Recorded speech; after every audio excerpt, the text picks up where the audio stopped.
Want a meal that is keto friendly and so full of flavor? Try the Hillbilly Chicken Ranch dirty squash recipe. You can make it with Italian sausage or hamburger meat. It is so delicious. You can exchange some of the ingredients to make it into a casserole, or you can cook it in your cast iron skillet. Let's get into the recipe.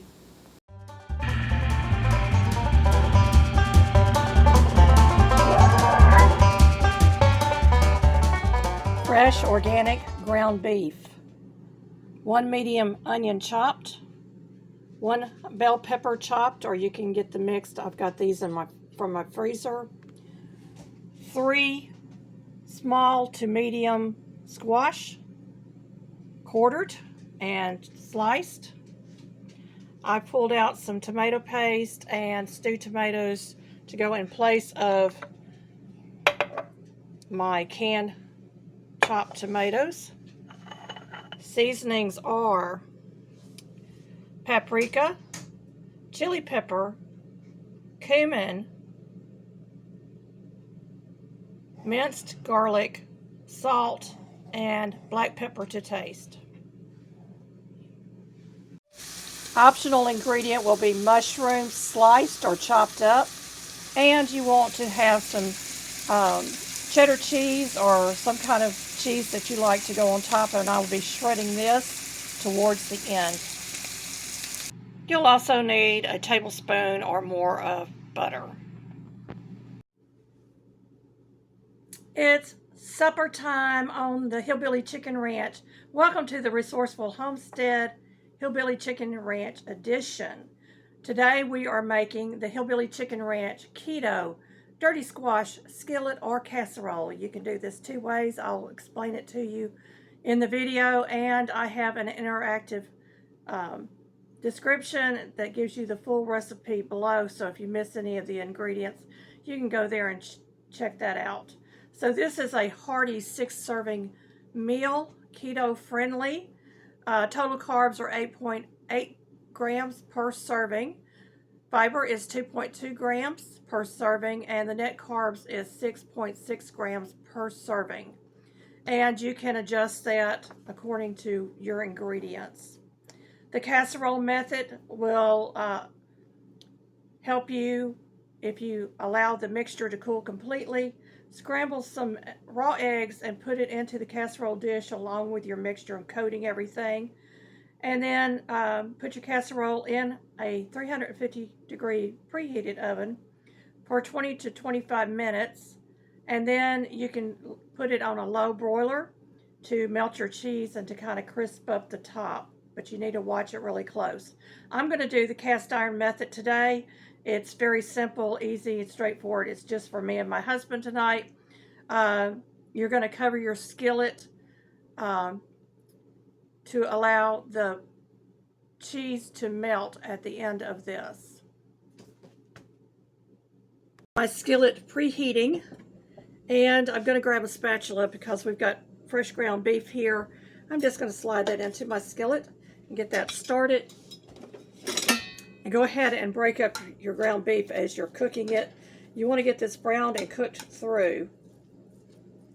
And then we're going to remove this from the skillet, and we're going to actually cook all our vegetables in the same skillet and assemble it in the skillet.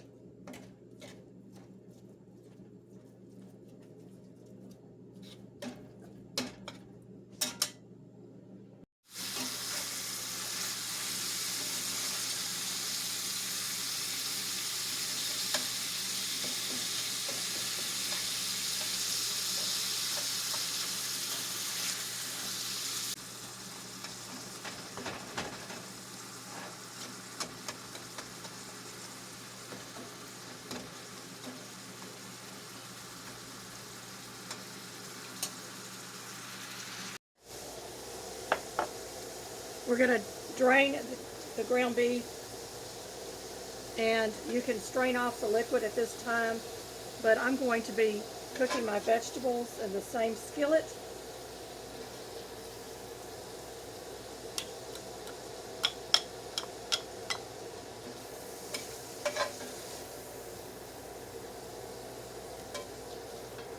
And because of the high moisture content, we want the moisture to evaporate off of our onions, our squash, and our mushrooms and peppers. So pretty much dry and kind of brown, a little bit of brown. So I'm going to go ahead and add a tablespoon of butter back to my skillet.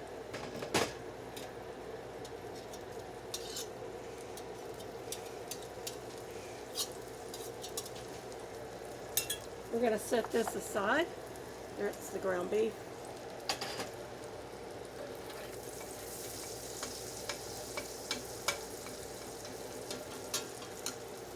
I'm going to go ahead and add in my onions.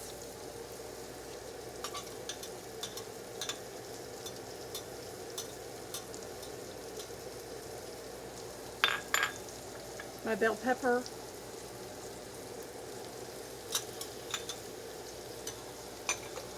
My squash.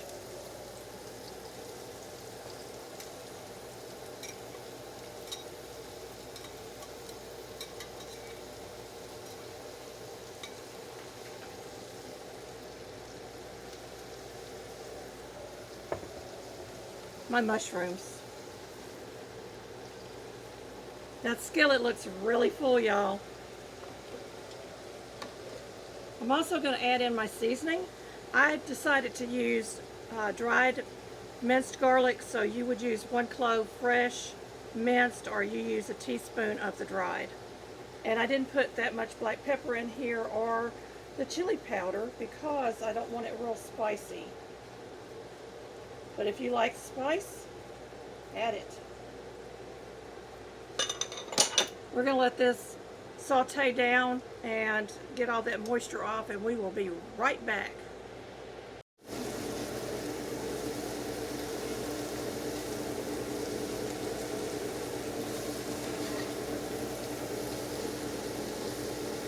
All right, we have cooked down our vegetables. I have drained off most of the liquid off my stewed tomatoes that I'm substituting for the diced tomatoes.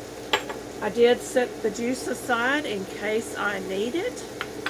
And I'm going to add a tablespoon or 2 of my homemade tomato paste. It's not as thick as regular tomato paste, so that's why I'm adding a little bit more. We're going to get that stirred in. We've already put in our seasonings.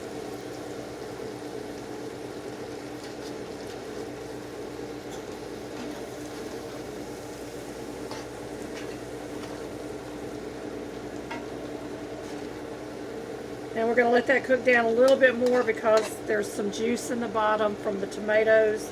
Once that's cooked down, we're going to add our ground beef. We're going to warm it through. Then we're going to put our cheese on top and let it sit for about 5 minutes with the lid on, just to sop up all that cheese and get it good and melted. So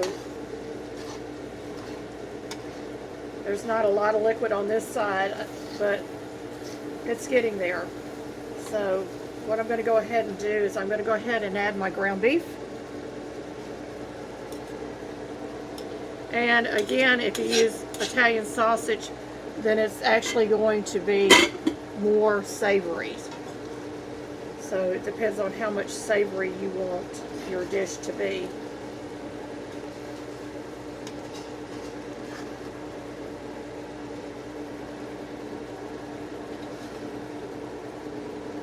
Now, if you're not keto, you can always put this on top of some rice, and it will be perfectly good that way.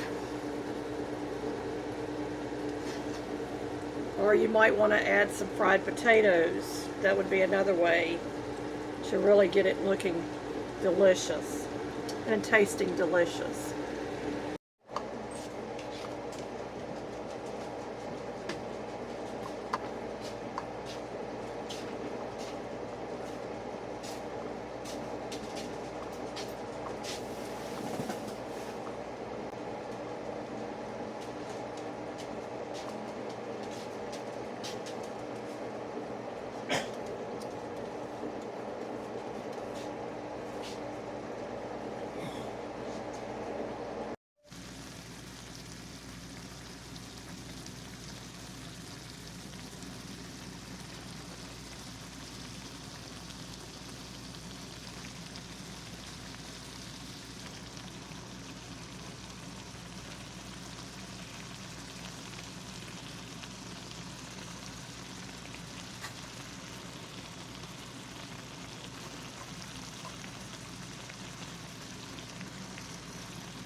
This smells so good, y'all. The Hillbilly Chicken Ranch Keto Dirty Squash. Let's try a bite. Look at that cheese.